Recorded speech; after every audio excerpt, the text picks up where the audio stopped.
Bonjour à tous, bienvenue dans ce premier point de l'actualité, à commencer par les activités du président de la République.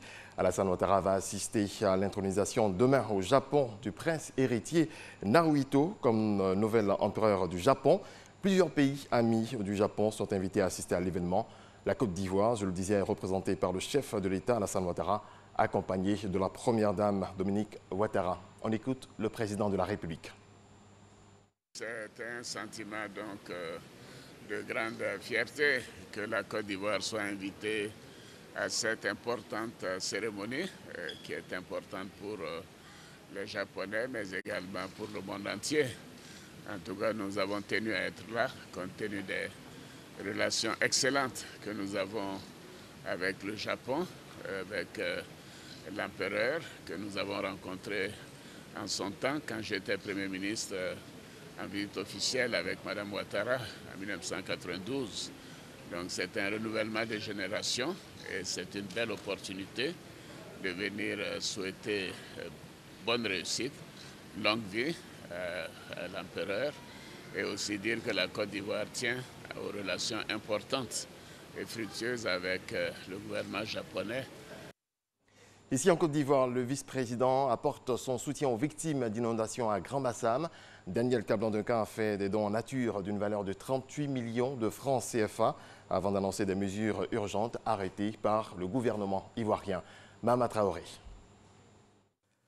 Plusieurs quartiers de la ville de Grand-Bassam envahis par les eaux. Naturellement, cela ne pouvait laisser indifférent l'un de ses fils, le vice-président de la République. Les bottes aux pieds et accompagné des ministres de la Santé et de la Protection civile, Daniel Kablan-Duncan découvre ce samedi le spectacle désolant de la montée des eaux. Du quartier Odos à celui du Phare, en passant par ceux de Petit Paris, France et Moossou, le vice-président est venu voir pour comprendre, mais aussi pour apporter du réconfort aux victimes depuis leur centre d'hébergement. Solidarité oblige en de telles circonstances. Daniel Kablan-Duncan a fait des dons en nature d'une valeur de 38 millions de francs CFA et pour définitivement mettre fin au calvaire des Bassamois, il annonce des mesures urgentes décidées par le président de la République. Les solutions, au-delà du soulagement immédiat, c'est de faire en sorte qu'on puisse pomper une partie de l'eau des quartiers concernés et les rejeter en mer.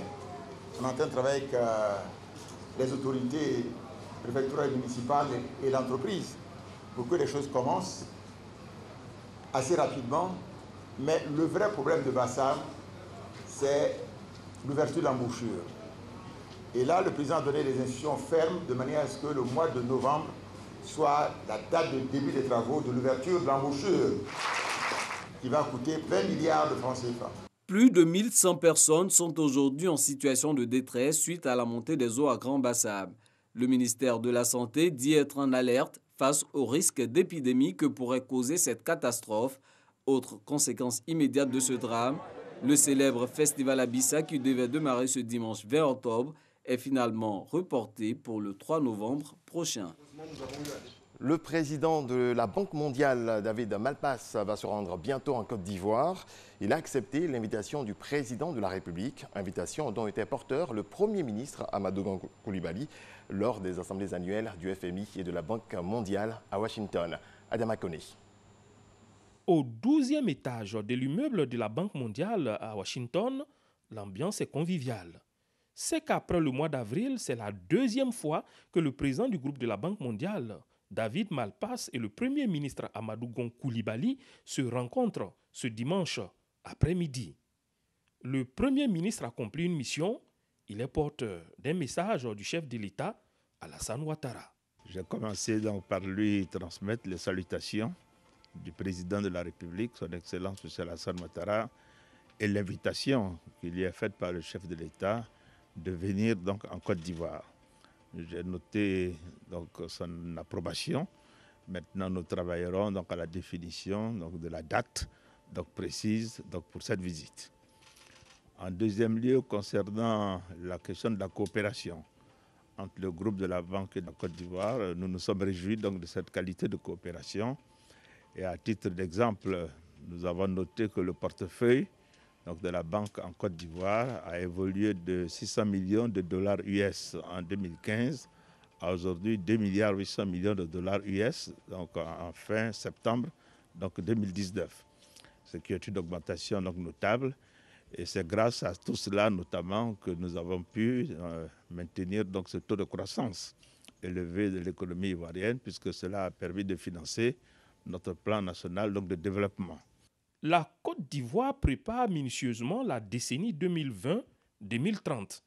Elle le fait avec l'appui des institutions de Bretton Woods. Mais à Washington, Amadou Gon Coulibaly n'oublie pas le sujet sur la juste rémunération des producteurs de cacao.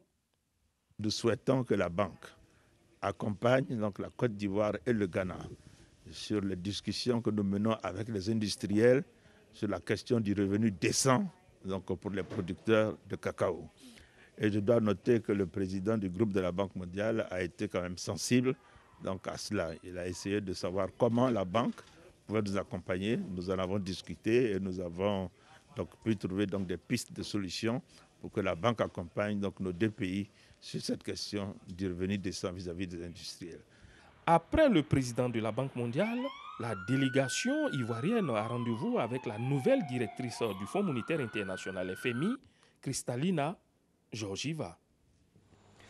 La Côte d'Ivoire a classé en tête de 20 pays depuis le 30 septembre 2019. L'indice Trade 20 du groupe britannique Standard Chartered a été rendu public. Si 3 pays africains, à savoir le Kenya, le Ghana et la Côte d'Ivoire, ont l'honneur de figurer dans ce classement mondial qui identifie les 20 économies mondiales le plus fort potentiel de croissance commerciale, la Côte d'Ivoire crée la surprise en se hissant à la tête de ce classement devant l'Inde, la Chine et la Russie.